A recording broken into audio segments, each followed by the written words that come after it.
I start with your blessings? More than blessings. Please start. Okay, thank you. So we're about 87 strong. The Bard is having a good turnout. In times of uncertainty and severe distress, art matters more than ever before. It helps us understand ourselves. It helps us understand others. And art helps us negotiate the challenges we face in these most extraordinary times where death seems more real and powerful than ever. But most importantly, art offers us a better appreciation of the joys that are still there in living. Who more compellingly than the greatest playwright ever born could prove the veracity of this argument? Good evening and welcome to our celebration of William Shakespeare's birth anniversary. I'm Dr. Julie Mehta, and on behalf of the Bengal Club Library Subcommittee, our club president, Mr. S.N. Mukherjee, and the Bengal Club, I extend our members and all you good people from Calcutta and the rest of our nation, and guests across the ponds who I see have woken up early to be with us today, a very warm welcome. When I was asked by the library co-chair, Mr. Ambarish Dasgupta, to get this event together for you, I had not imagined that so many leading lights in their fields, Professor Sharmishta Panja, Professor Doita Dotto, Mr. Keshav Roy, Ms. Anisha Seth, and Mr. Diganta Chaudhary, and all our club members would so kindly agree to participate. My colleagues on the subcommittee, our proactive librarian Shebonti Sengupta, and our techie wizard, Mr. Gurudas Mitra, make for a wonderful team. We have a full plate of offerings for the Bard and invite you to take part in the repas. In the 60s and 70s, when many of us were growing up, and when iPads and tablets and iPhones and other wondrous devices were not yet created, it was the Globe Theatre in London, Shakespeare's Birthplace Trust at Stratford-upon-Avon, Anne Hathaway's Cottage in Stratford, that were the rare gifts our parents might have granted if we begged hard enough and traded excellent report cards for a visit to Shakespeare country. 50 years ago, when we studied the plays, the theories of post-coloniality, globalization, feminism, race, and gender were pretty much obscure when we unraveled his works. In the reading of Othello, for instance, it was not so much the racial politics that was explored, nor colonialism and Foucauldian paradigms of power that were interrogated in The Tempest, but the poetry, the contextual history, the sources, excellent stylistic components of Shakespeare's skill as a playwright that made for mesmerizing lectures in the classrooms, at schools, and universities. Not just in India, mind you, which is known in academia as one of the stellar geographies which has historically had abiding ties with the Bard. I'm thinking Shakespeare-wala, Felicity Kendall, and her parents touring India while we waited eagerly to attend a performance either at Loretto House, La Martiniere, St. Xavier's by them. Professor Sharmishta Panja might have something to say about those exciting times. Though our earliest memories of discovering William Shakespeare go back perhaps to the stories by Charles and Mary Lamb, Tales from Shakespeare. Right now, we have transcended that paradigm.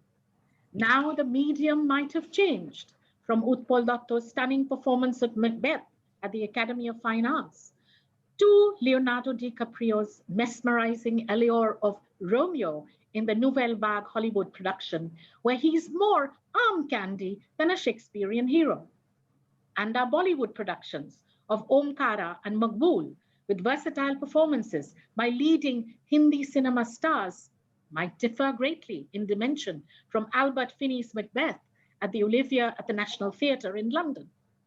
but the very fact that there are 50 new productions of Shakespeare's plays in different media every year is proof of his relevance in our lives today. There are several hundred PhD dissertations, journal articles, books, performances on this titan's life and works being produced annually.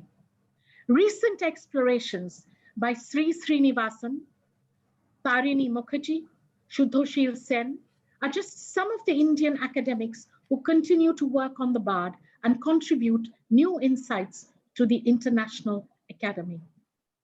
There is no one reason why Shakespeare's writing is part of our culture after 456 years. No one reason why we love him. Often, when we try to figure out something in our lives, we think of Shakespeare.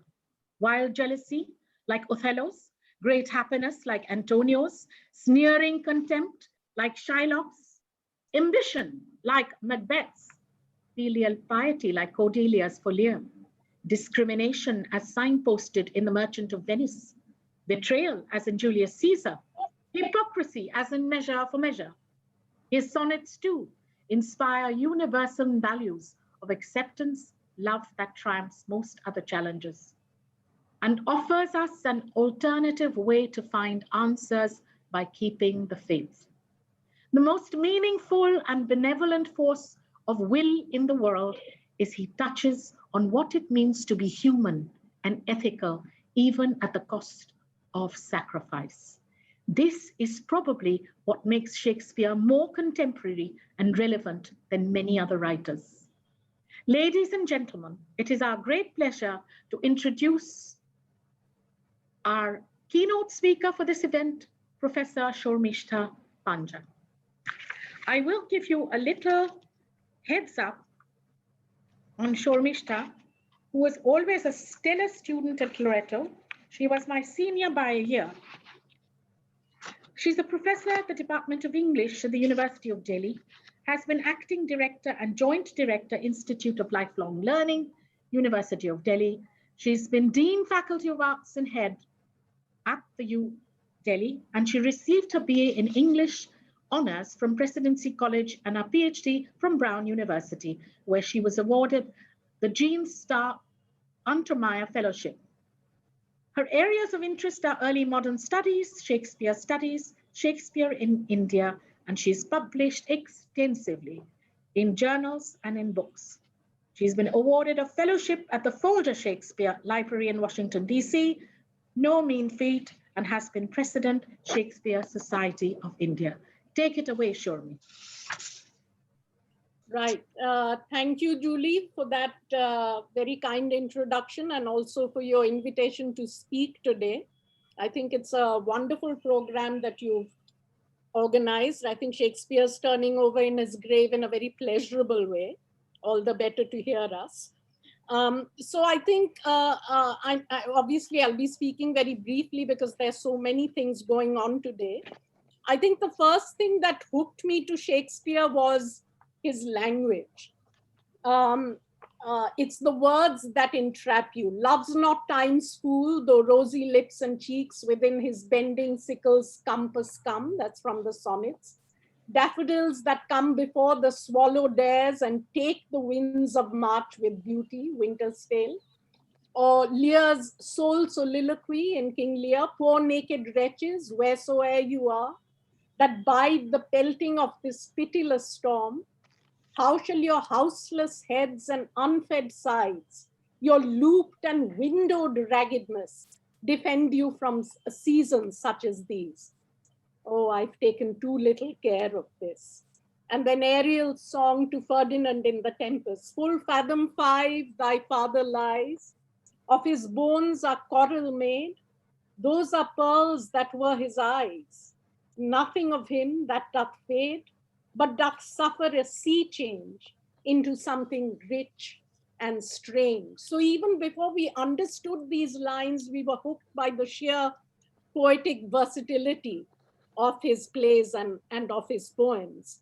After that, when we began to study the plays, we found that even though he lived in an age that wasn't particularly known for its liberality, he would have a person of color as the protagonist of one of his major tragedies. He would have women, often cross-dressed, be the sort of the arbiters of their own destiny and be extremely mobile. He would talk about issues of gender, of race. He has been accused of being an anti-Semite, but it's also true that he gives the most powerful lines in the play to Shylock in A Merchant of Venice. So we find a man who is reacting to a lot of the intellectual currents of his age, which was, as you know, the early modern age, which was discovering Greek and Roman civilization for the first time, seeing civilizations exist outside of notions of Christianity. Now, this was a huge eye-opener for them. So, and you have Shakespeare reacting very seriously, particularly in plays like Hamlet, to what it means to be human and what is a human being's position in the world. Now, he does this not by telling, but by showing, by giving us an amazing array of characters.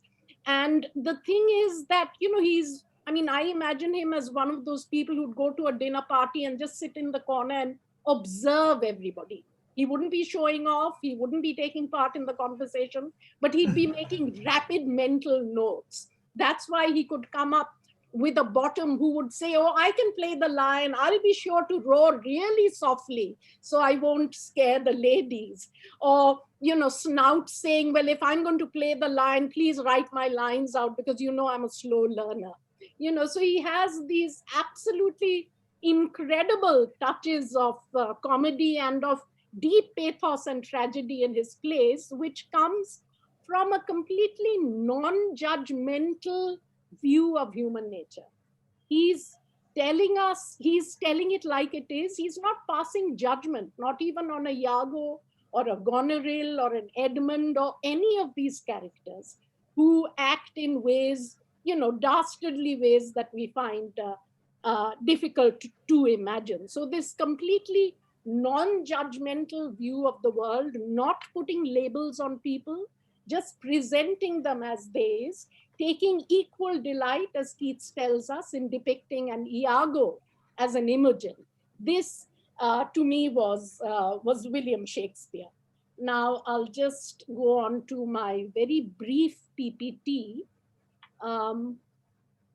Yeah. Can you see it? Wait, I have to. Yeah, can you see it? Yes, we can, ma'am. Okay, right. I'll just make it full screen. Yeah. So Shakespeare lives on in our world in many different genres, and I've just picked up a couple of them to share with you today. One, of course, is theater, and this is the National Theatre's version of Othello with Rory Kinnear and Adrian Lester. Absolutely powerhouse performance. You can see that they're dressed in military fatigues, and the whole thing is done in modern dress. It's directed by Nicholas Heitner. And we also have a number of,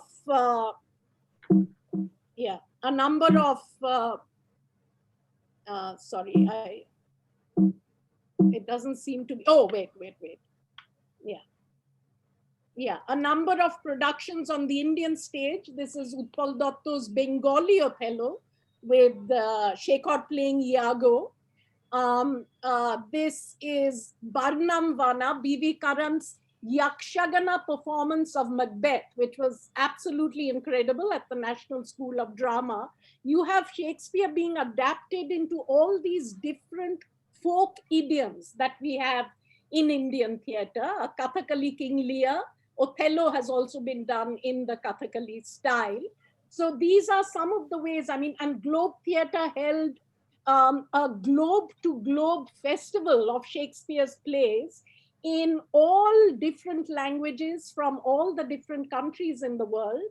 And, there was standing room only, even when you couldn't understand the language, something came across in that performance and you were riveted.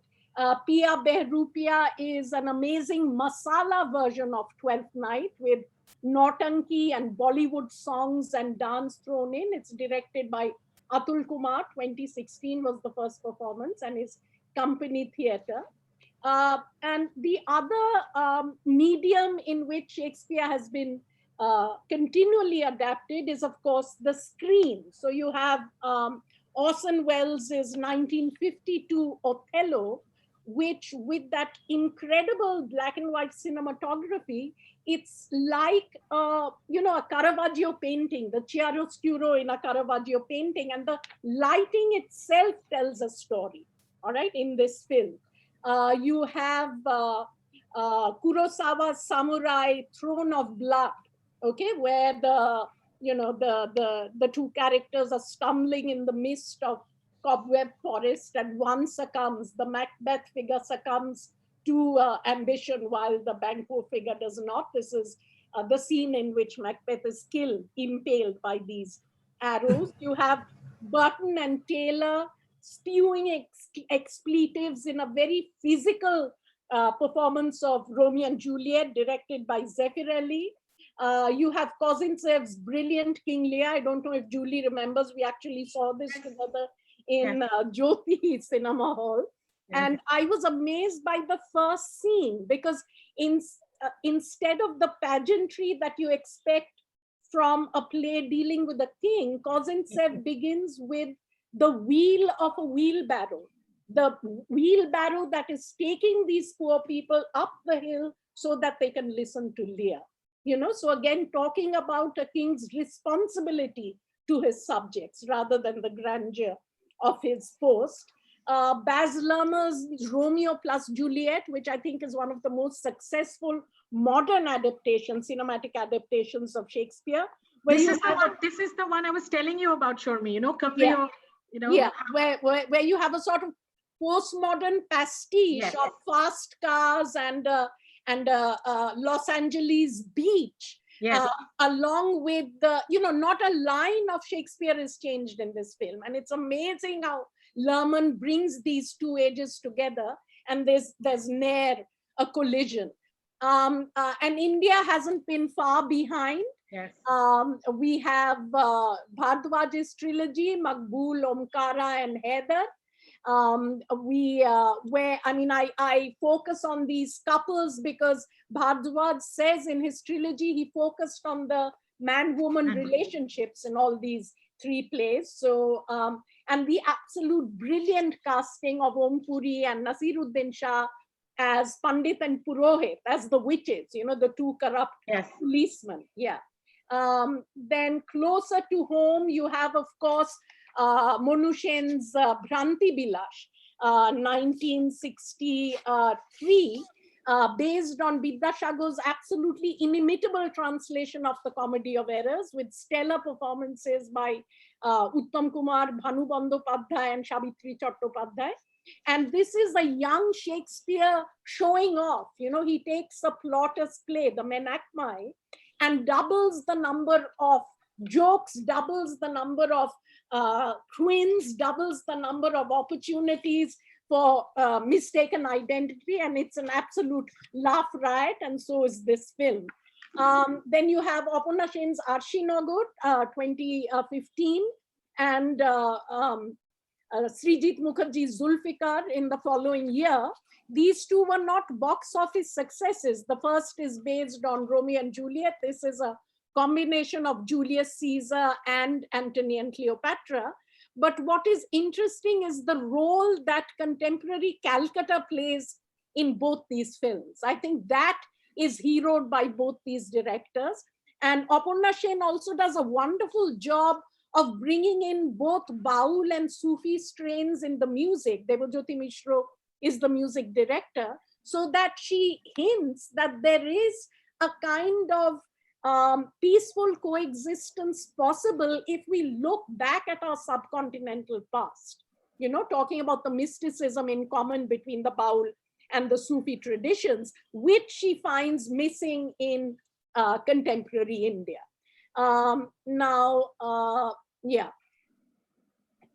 Another genre in which Shakespeare Shakespeare's works are still deployed is in painting and illustration. Now, this is by George Romney. It's a painting of the Tempest. It was 1787 to 90 were the years that Romney worked on this. And what is amazing about this is part of the Boydell Shakespeare Project, which was a massive project in late 18th century England, which wanted to set up a Shakespeare gallery. It wanted to have illustrated versions of the complete works. It wanted to sell these prints singly and in collections, and basically build up Shakespeare as the great national English poet whose works, when illustrated, would give a boost to the English school of history painting, okay, which English artists thought suffered by comparison with French and German work. So Romney's Tempest doesn't survive, unfortunately, to this day. What Romney does amazingly in this painting is grasp the fact that the Tempest is not a linear play. The Tempest works by clusters. The Tempest has an overlapping of points of view so that we cannot rely on any particular person being the master narrator, even though Prospero would like to present himself as such. All right, there is enough that challenges Prospero's narrative. So here you find the three different accounts of the fictive storm that Prospero, that Ariel has caused through magic. And all these points of view, Miranda's, Ferdinand's, Ariel's, Prospero's, all of these are coalesced so that Romney expresses his notion of the importance of contiguity in the shaping of the Tempest and the way in which the Tempest is constructed, arranged in clusters and overlapping configurations rather than a linear narrative. Angelica Kaufman was the only woman who was part of the Boydell project, and this is her illustration, her painting for Two Gentlemen of Verona. You will see that it has none of the passion or the fervor of the energy of the Romney. You know, she was a classical artist by training.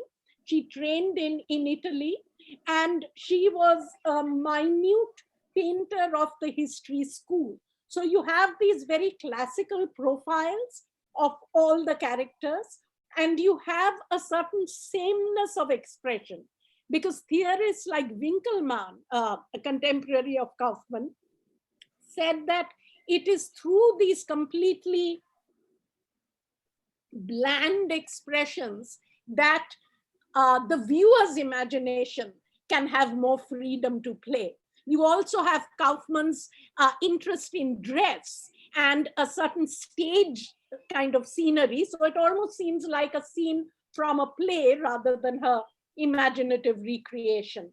The last illustration that I have is of John Everett Millet's Ophelia. Yes.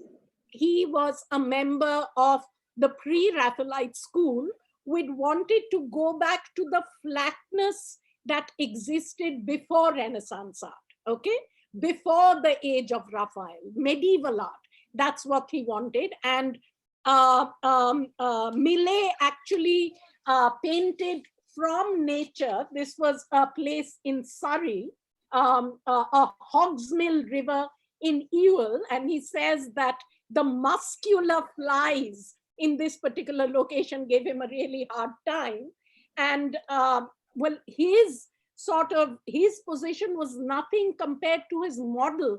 His model and muse, Elizabeth Siddal, then only 19 years old, was submerged for hours on end in a bathtub full of water so that he could paint her. This is, of course, you know, the description of Ophelia's death. It doesn't actually occur in Hamlet.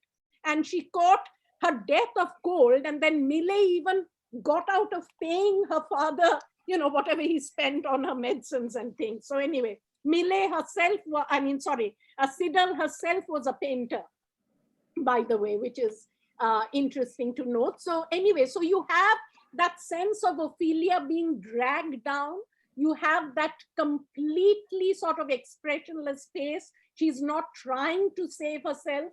She doesn't even seem to know what's going on. And that's exactly what Gertrude tells us about this account. So these are some of the things that I wanted to share with you from my Shakespeare treasure trove, as it were, and to tell you how he continues, to excite us, to inspire us.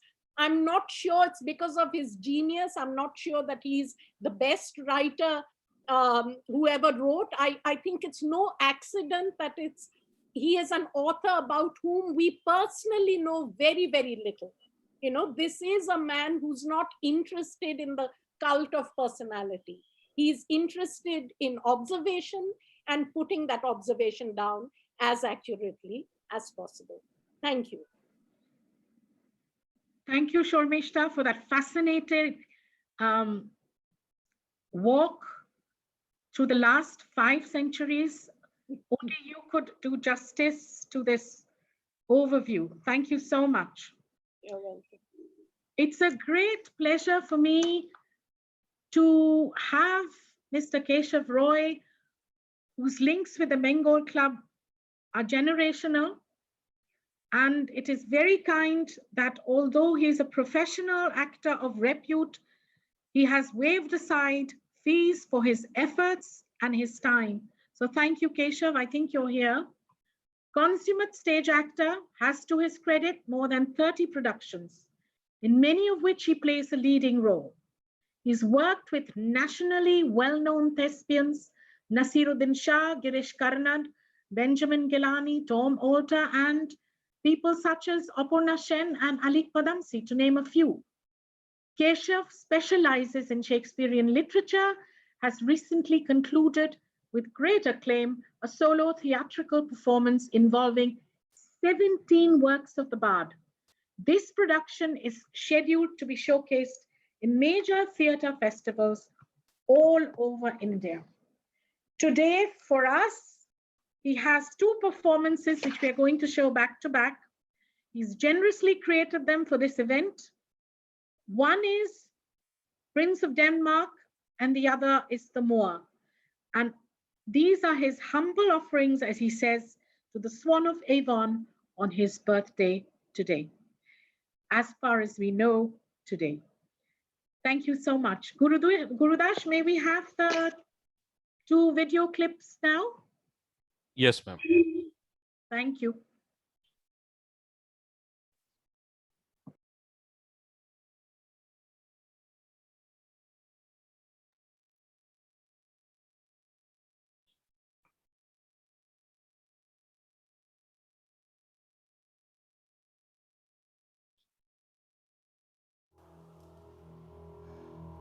It is the cause.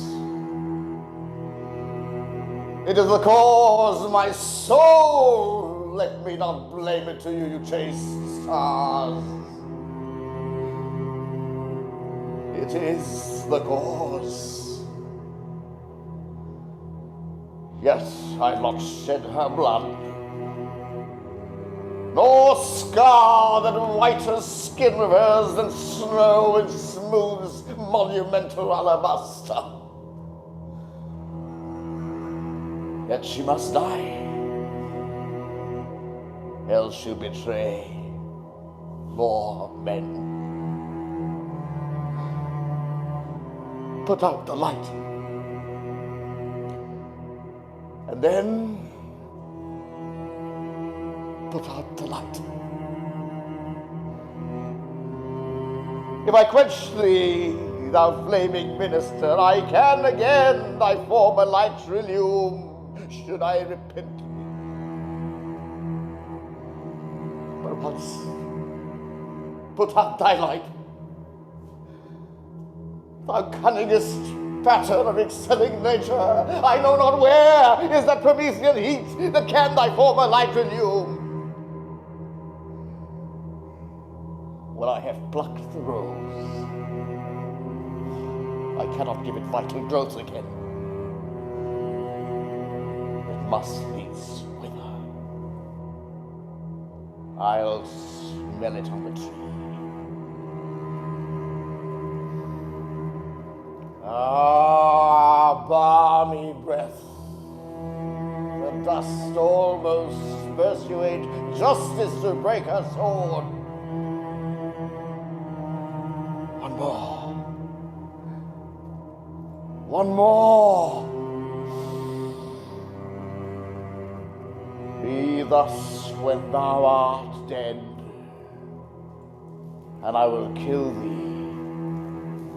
and love thee after. One more. And this the last. So sweet was ne'er so fatal. I must weep, for these are cruel tears. The sorrow's heavenly, it strikes where it doth love. She awakes. Have you prayed tonight, Desdemona? If you bethink yourself of any crime unreconciled as yet to heaven and grace, solicit for its straight.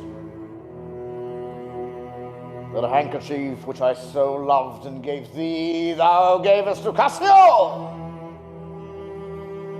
Sweet soul, take heed of perjury, thou art on thy deathbed. Never confess thee freely of thy sin, for to deny each article with oaths cannot remove, nor choke the strong conception that I do groan withal, thou art to die. By heavens, I saw my handkerchief in his hand. O perjured woman, thou dost stone my heart, and makest me call, which I intend to do, a murder, which I thought a sacrifice. In all his hair has been lives, my greater revenge is set up for them all. Up, stop it! Weepest for him now to my face. Down, stop it! It's too late! Too late! It's too late!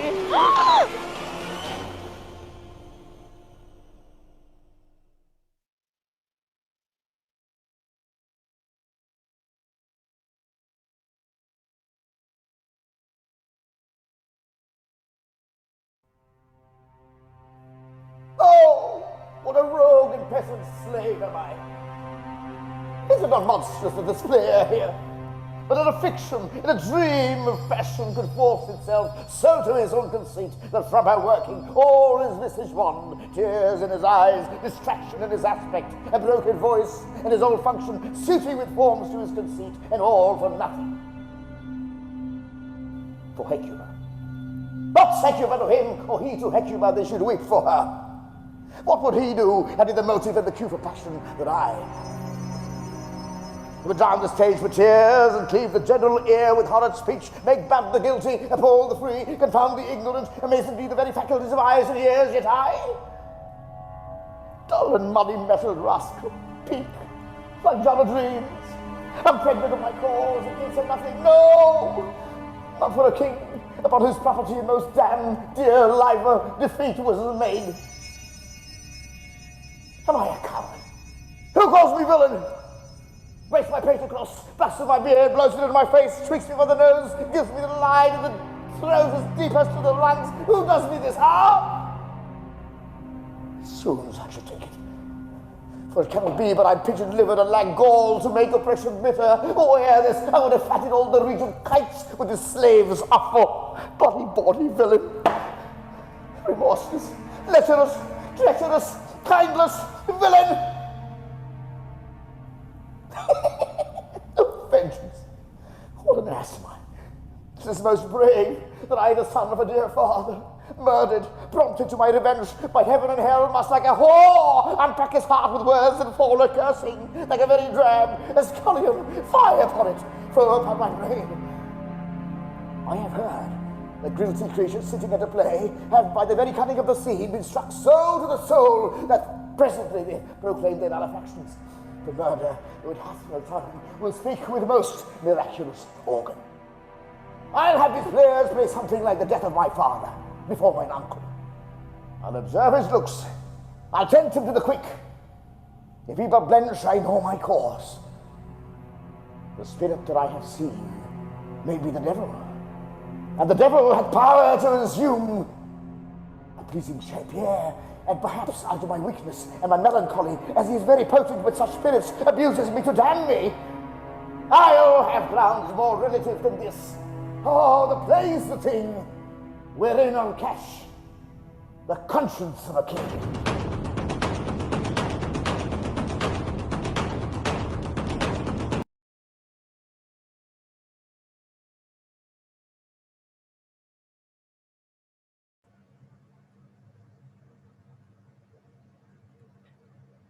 Ma'am, you need to unmute yourself, please. Thank you. Thank you, Keshav. That was, as usual, outstanding. We have on our lineup an interesting explication of double toil and trouble, which we all would remember from our school days. And here is our very own General Committee member of the Bengal Club and the chair of the Communications Subcommittee, and a chemical engineer by training, an actor on both film and on theater, Shumit Ray Touche, who actually will manifest the androgyneity of the witches, could be male or female. Go ahead, Shumit, waiting for your part.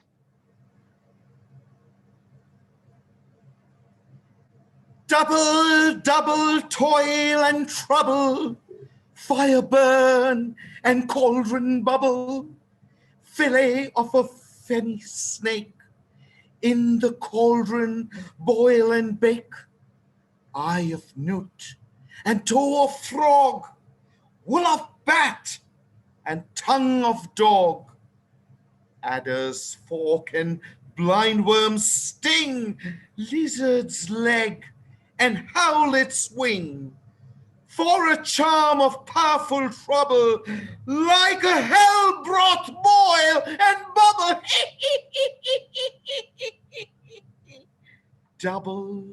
Double toil and trouble, fire burn and cauldron bubble, cool it with a baboon's blood, then the charm is firm and good.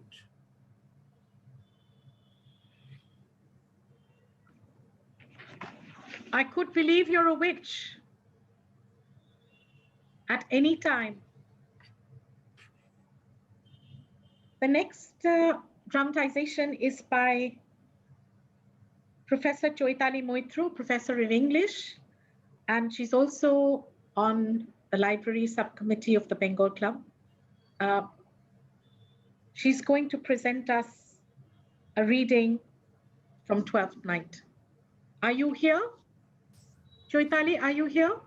Yes. Wonderful. Yes. Wonderful. Go right ahead. Good evening, everybody. Mistaken identity becomes pivotal in many plays of Shakespeare. In Twelfth Night, Viola guesses how her disguise has given rise to a love triangle. This is her soliloquy, which rounds off the second scene of the second act. I left no ring with her. What means this lady? Fortune forbid my outside have not charmed her. She made good view of me. Indeed, so much that sure methought her eyes had lost her tongue, for she did speak in starts, distractedly. She loves me, sure. The cunning of her passion invites me in this churlish messenger. None of my lord's ring? Why, he sent her none. I am the man. If it be so, as 'tis, poor lady, she were better love a dream. Disguise. I see Thou art a wickedness, wherein the pregnant enemy does much.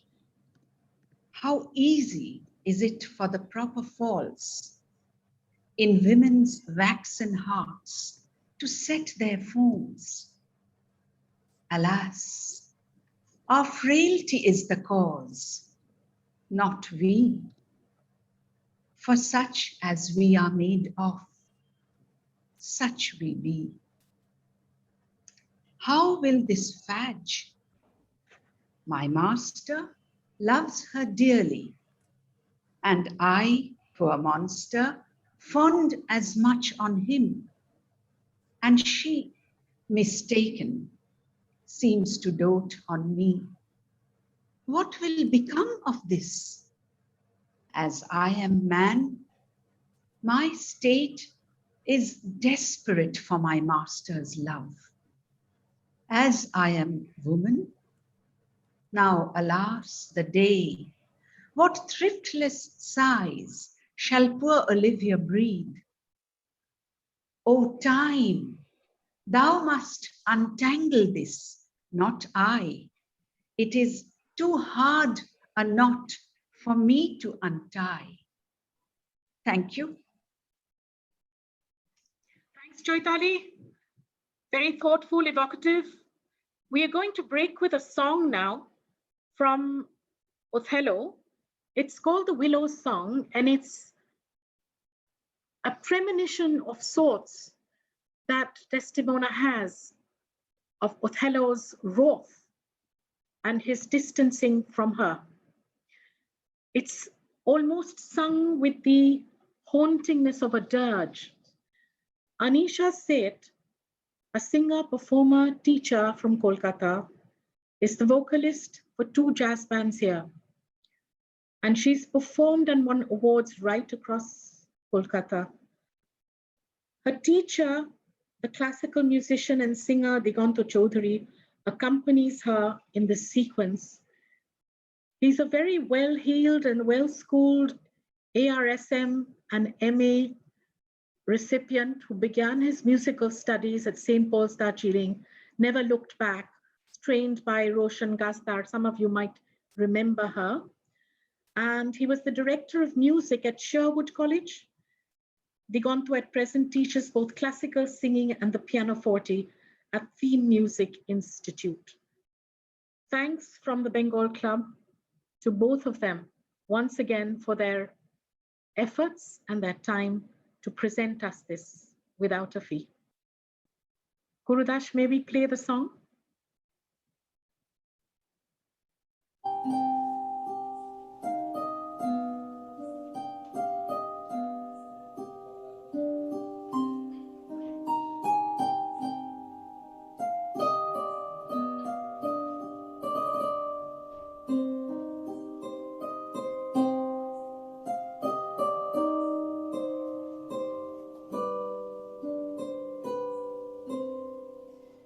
The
Thanks, Anisha.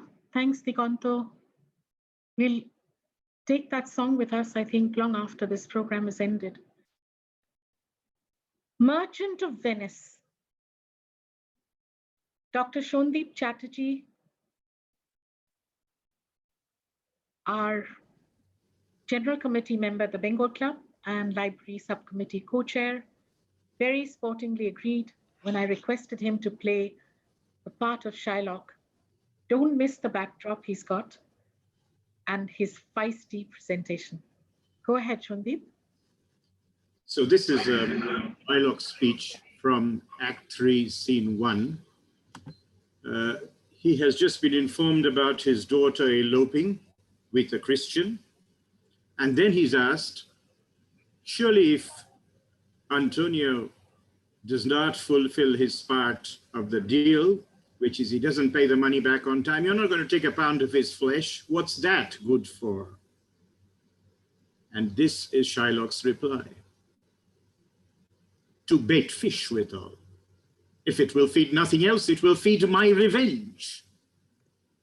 He hath disgraced me, hindered me 500,000, laughed at my losses, mocked at my gains, scorned my nation, thwarted my bargains, cooked my friends, heated mine enemies. And what's his reason? I am a Jew. It's not a Jew hence, organs, dimensions, senses, affections, passions, fed with the same food, hurt with the same weapons, subject to the same diseases, heated by the same means, warmed and cooled by the same winter and summer as a Christian is. If you prick us, do we not bleed? If you tickle us, do we not laugh? If you poison us, do we not die? And if you wrong us, shall we not revenge? If we are like you in the rest, we will resemble you in that. If a Jew wrong a Christian, what is his humility? Revenge. If a Christian wrong a Jew, what should his sufferance be? By Christian example? Why revenge? The villainy you teach me, I will execute. It shall go hard, but I will better the instruction.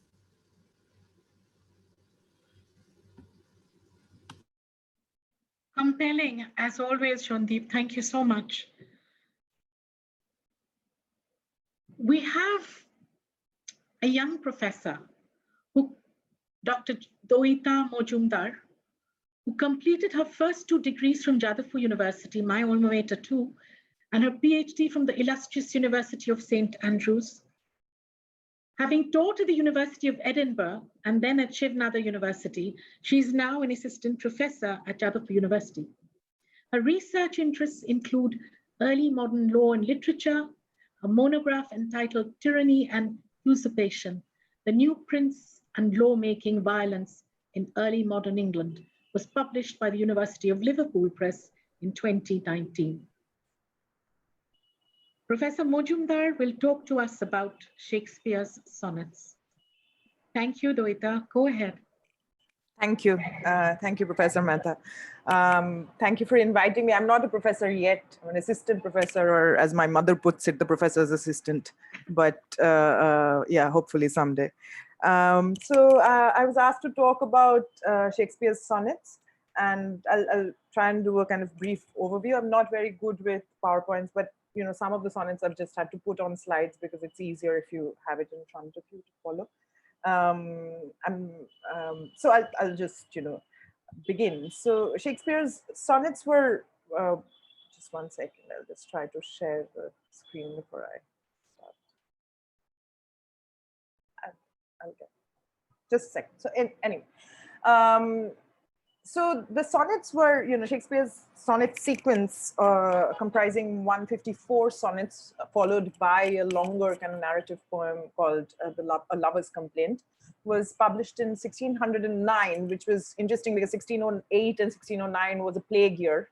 So everybody was under lockdown, kind of like us, and the theaters were shut. And this happened intermittently throughout Shakespeare's career. And this was coincidentally maybe the year that these sonnets were published. They were written over a much longer period. Obviously, they were composed over a period of maybe as much as 20 years, and then finally published in 1609. Now, sonnet sequences were very, very popular during the Renaissance, during the early modern period, starting with Dante's La Vita Nuova, and then followed, which is sort of a mixed form comprising sonnets and kind of prose bits. And then Petrarch's Canzoniere, which really kind of put it on the map and made it all the craze, a series of 366 sonnets and longer lyric poems that Petrarch wrote. And this was in the 14th century. This was imported into England in the 16th century. A number of very famous poets, names which are familiar to us, even people who have not actually formally studied English literature, Philip Sidney, Edmund Spenser, all of these people wrote these very famous sonnet sequences. Sidney's was called Astrophel and Stella, Spenser's was called Amoretti. And apart from that, lesser known poets like Drayton and Samuel Daniel. But by the time Shakespeare is writing the sonnet or publishing his sonnet sequence in 1609, it's kind of day in the sun is nearing an end. The genre has already had its moment, and it was the kind of characteristics were becoming more and more rigid, more and more conventional, and it was becoming kind of it wasn't as fashionable anymore by 1609. So, and this a word about the sort of form of the sonnet sequence as well, that each sonnet was, a 14-line poem, as we all know, divided into octet and sestet traditionally. And each unit was meaningful on its own, but the whole taken together, these 154 sonnets or 360 odd sonnets, or however many sonnets these poets wrote, formed a loosely connected narrative. The narrative did not always proceed in a linear fashion, nor were all the poems neatly sequenced. But overall, there was some kind of progression in terms of character and in terms of character building, in terms of emotional depth, etc., etc. So I will talk mainly about how Shakespeare's sonnets kind of mark a departure from the tradition. And it can be kind of divided in two major ways. There are two major departures that I would like to talk about. One is a formal departure, how Shakespeare kind of transforms the Petrarchan form of the sonnet and makes it his own in a very interesting ways, and how that is also related to the content of the sonnet sequence and the ways in which it very radically appropriates and abrogates the tradition that had come before him. So let's talk about the formal departure first. And the Petrarchan sonnet is the traditional sonnet comprising an octet and a sestet. There's 8 lines, 1 unit of 8 lines. Then there's a volta, or a turn in the thought or mood of the poem. And then there is a second bit of the poem, which is the sestet, comprising 6 lines. So it's a sonnet is an essentially argumentative form. I think, lawyers would really like sonnets on the point, because it's always kind of presenting one mood and another mood to then counter it. So I'd like to share, I'd like to look at one of these Petrarchan sonnets just to so that we see the difference between this and can you see this? So this is the traditional octet sestet form. What do I feel if this is not love? But if it is love, God, what thing is this? If good, why this effect bitter, mortal? If bad, then why is every suffering sweet? If I desire to burn, why the tears and grief? If my state is evil, what's the use of grieving? O living death, O delightful evil, how can you be in me so if I do not consent? And then the turn comes. And if I consent, I am greatly wrong in sorrowing among conflicting winds in a frail boat. I find myself on the deep sea without a helm, so light in knowledge, so laden with error, that I do not know what I wish myself, and tremble in midsummer and burn in winter. So what happens is that Italian as a language has more, one of the major reasons for this, the possibility of this form where, the 8 lines form one formal unit, is because Italian as a language has more words which rhyme together, more words end in vowels, basically. So they rhyme together, therefore it is possible to have this kind of rhyme pattern. What Shakespeare does is that he breaks it down into its 14 lines, right? So he makes it 12 plus 2, 3 into 4, so 3 separate quatrains, 1 stanza. And then the volta comes at the end of these dozen lines, and the last couplet kind of clinches it and turns it around. And each stanza forms a different rhyming unit, which makes it possible for him to use a new idea, introduce a new idea in each stanza. So this is, Shakespearean sonnet that perhaps a lot of you are familiar with. That time of fear thou mayst in me behold, when yellow leaves none or few do hang upon those boughs which shake against the cold, bare wind choirs where late the sweet birds sang. In me thou seest the twilight of such a day as after sunset fadeth in the west, which by and by black night doth take away, death's second self that seals up all in rest. In me thou seest the glowing of such fire that on the ashes of his youth doth lie, as the deathbed whereon it must expire, consumed with that which it was nourished by. And then the turn comes. This thou perceivest, which makes thy love more strong, to love that well which thou must leave ere long. So the first three quatrains, each stanza uses a different image of decay. A tree in winter, a day during sunset, a fire which is being extinguished, which has burnt itself out. And he turns it around in the volta, but in the final couplet, by talking about or presenting to us an image of love which is vigorous and vital, and even more so because it's kind of ending. So this is, and this kind of breaking down of the form actually enables Shakespeare to introduce newer ideas within this very, ritualized, very conventional genre. So sonnets have always been associated with a certain kind of talking about love. Sonnet is the vehicle of love poetry, the primary. It's always been, because of its early kind of apotheosis under Petrarch, it's always been associated with love. Now, more by and large, we have, there were sonnets about politics, which Milton wrote, about religion, which Donne wrote, public and private mourning, celebrating public male figures, Petrarch wrote them. But by and large, we have a young male speaker talking about a female beloved, celebrating her beauty and virtue on the one hand, and indicting her cruelty and coldness towards the speaker on the other. Women wrote sonnets sometimes, Mary Roth was a famous one, Sidney's niece. In that, the male beloved would be imagined as this standoffish kind of cruel figure. Shakespeare's sonnets are radical in that they are, in their address, they are divided between a male and a female beloved. The bulk of the sonnets are addressed to a fair young man. This was not very common. Individual addresses to men were common. I think a minor poet called Richard Barnfield had written a sequence of sonnets addressed to a male lover. But the explicit eroticism of Shakespeare's love poetry, which was directed towards this young man, an unidentified young man, remains, quite a kind of novelty. And then there were a bunch of sonnets which were directed to a woman who is called the Dark Lady, who we are more familiar with. And there's been, a lot of ink spilled over who this Dark Lady might have been. Was it Emilia Lanier? Was it, somebody's wife, somebody at the court, etc., etc. But what is happening in this is that he's turning the conventions of beauty and love completely inside out. The traditional conventions of Petrarchan beauty, of a beautiful woman, young, fair, fair-haired, blue-eyed, all of that is kind of turned inside out. So let's look at Sonnet 130, which actually does this in a very kind of deliberate manner, but also one of the most moving, I think, poems in the whole sequence. My mistress's eyes are nothing like the sun. Coral is far more red than her lips is red. If snow be white, why then her breasts are dun? If hairs be wires, black wires grow on her head. I have seen roses damask red and white, but no such roses see I in her cheeks. And in some perfumes is there more delight than in the breath that from my mistress reeks. I love to hear her speak, yet well I know that music hath a far more pleasing sound. I grant I never saw a goddess go. My mistress, when she walks, treads on the ground. And yet by heaven, I think my love as rare as any she belied with false compare. So he's taking the whole practice of cataloging the mistress's beauty, her body parts, objectifying her in a certain manner and describing her eyes, her breasts, her hair, but in a very conventional way. That it was called the blason. The technical term for it is blason in French poetry.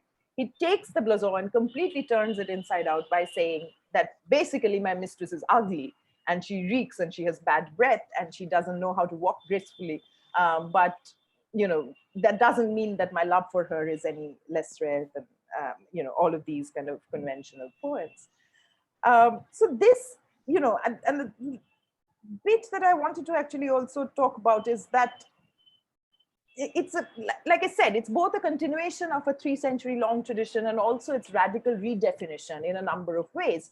The addressee of the sonnets is, as I said, always a woman, fair, golden hair. Speaker is a young man. Here, the addressee is often a man who fits the description nonetheless, fair and comely. When it is a woman, she's dark and ugly. The speaker is aged, decrepit, is not a young, vigorous, passionate lover at all. So aged love, time and death become very important kind of concerns. But simultaneously, even as youth and life are seen as transient and fleeting, immortality of love and the beloved is only ensured through the medium of poetry. And in that, Shakespeare is entirely off a piece with the whole tradition of sonnet sequences, which are above all about the process of writing poetry and the incorruptible, eternal kind of nature of poetry. So I'll end with this last kind of sonnet, which is about poetry and how it is the only medium in which love can actually last and love can actually conquer time and death. Not marble, nor the gilded monuments of princes shall outlive this powerful rhyme, but you shall shine more bright in these contents than unswept stone besmeared with sluttish time. When wasteful war shall statues overturn, and broils root out the work of masonry, nor Mars his sword, nor war's quick fire shall burn the living record of your memory. Against death and all oblivious enmity shall you pace forth, your praise shall still find room even in the eyes of all posterity that wear this world out to the ending doom. So till the judgment that you yourself arise, you live in this and dwell in lovers' eyes. And even though till date we do not know the identity of the fair young man or the dark lady of these sonnets, Shakespeare's poetry about his, Shakespeare's poetry about these people who are lost in kind of history has survived the 500 years that have elapsed since, 400 years that have elapsed since. So yeah, thank you. Thank you so much, Professor Mojumdar. Vivacious, incisive, lucid, and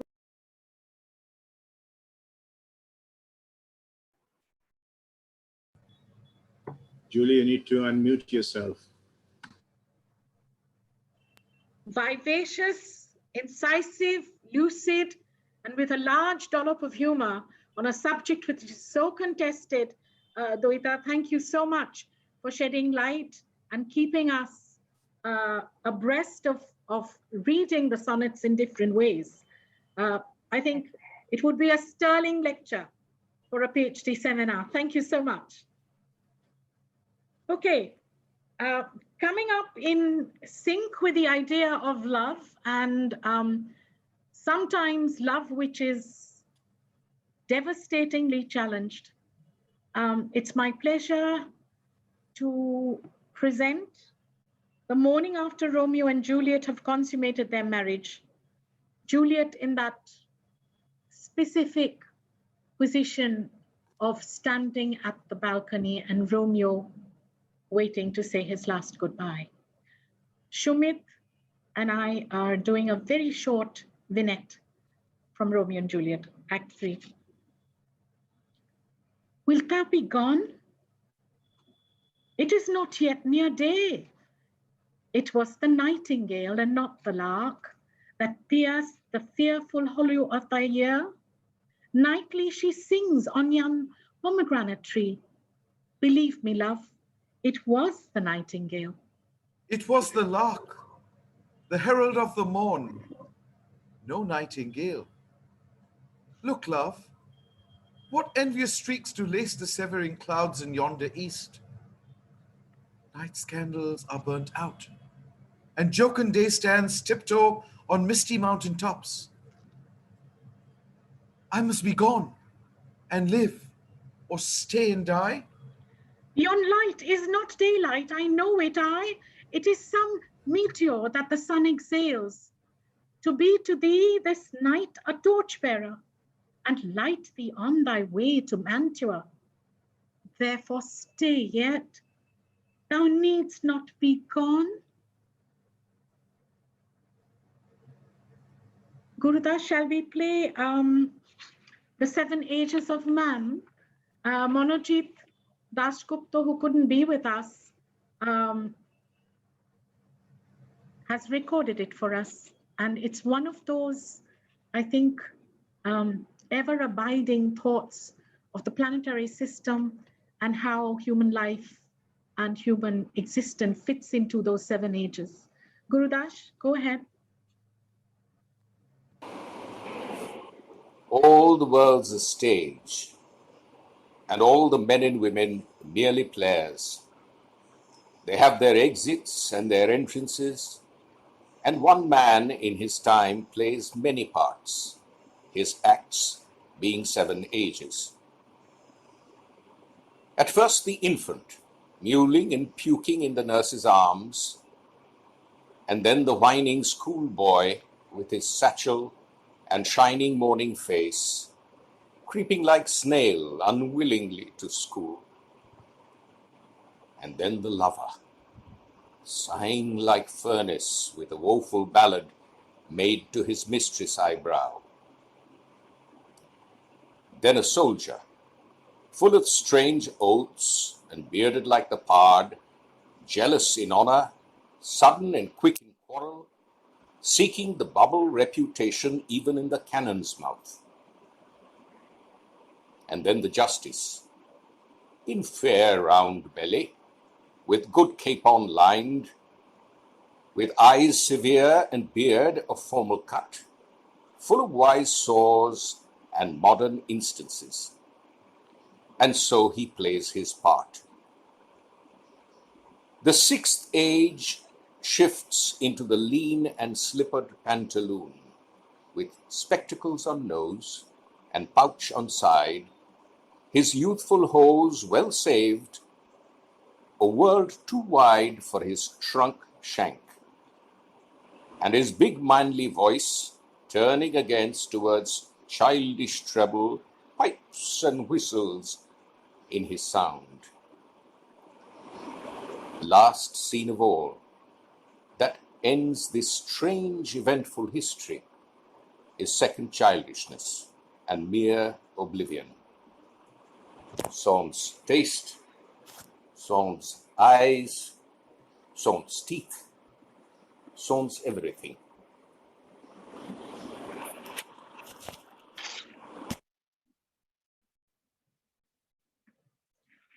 Monojit made this effort at a time when he had lost his mother-in-law. So I think we are all very grateful for Monojit's time and commitment.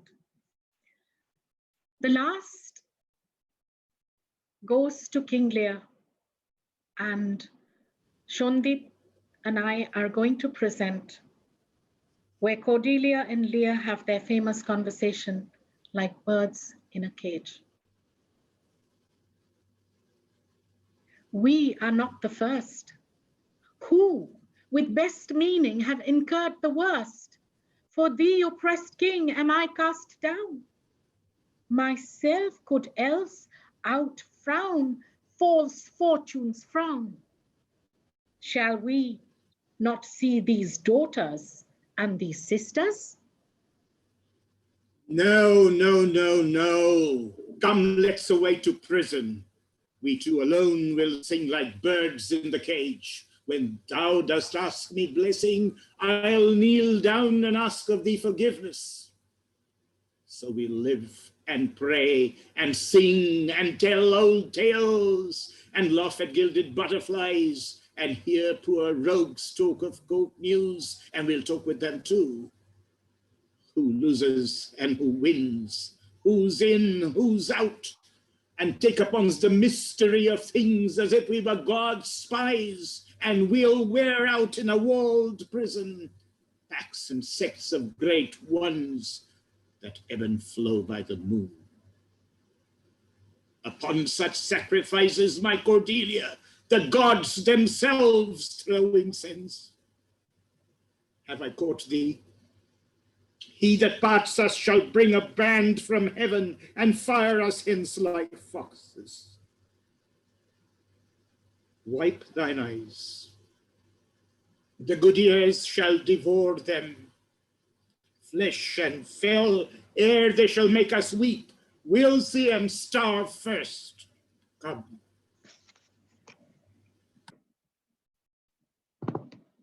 Thanks so much, Shundeep. It was such a pleasure doing that with you.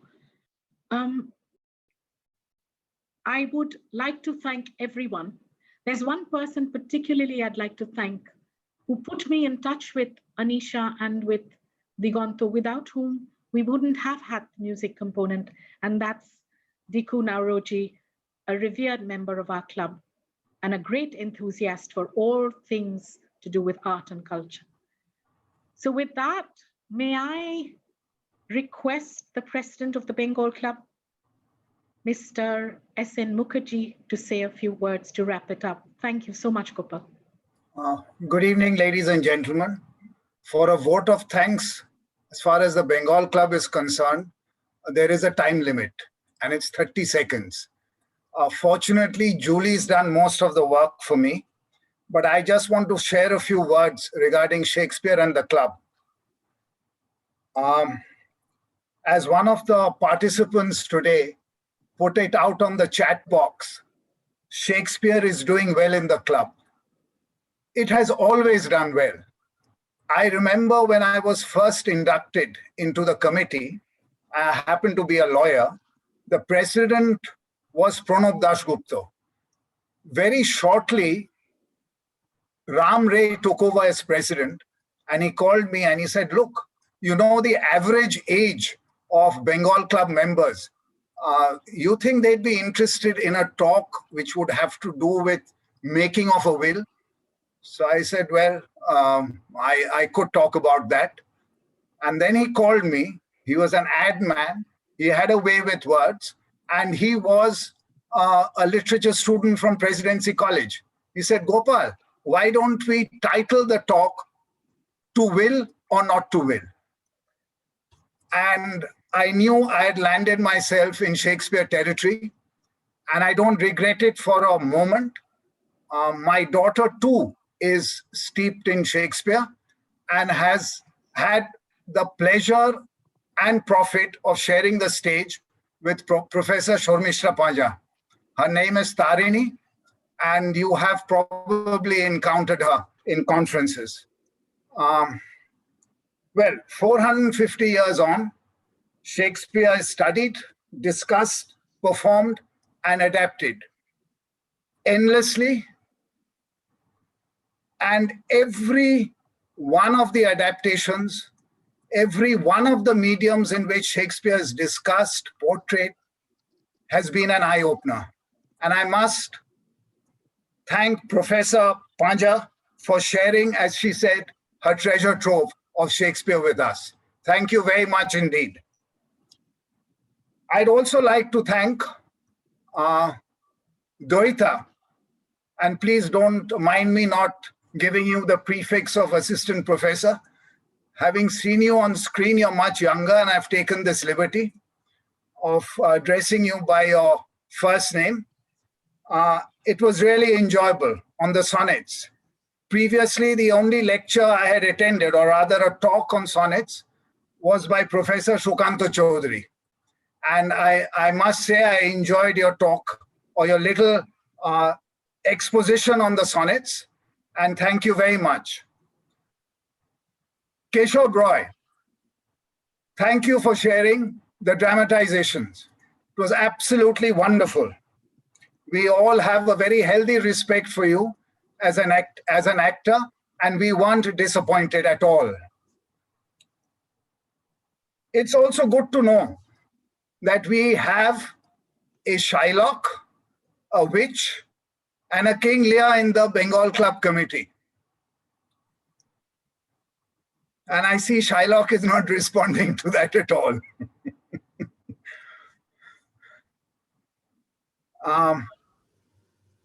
It was really wonderful to have the music. And Julie, thank you very much for having the club involved on what is arguably Shakespeare's birthday, in spite of April being the cruelest month. Thank you very much indeed. And I must also reach out to all members of the club and their guests for attending on the virtual platform this really stimulating program. And thank you so much for all the enjoyment and the food for thought. Thank you very much, everybody. Good night and enjoy the rest of the evening. I think we can end it there. Thank you. Thank you very much, everyone.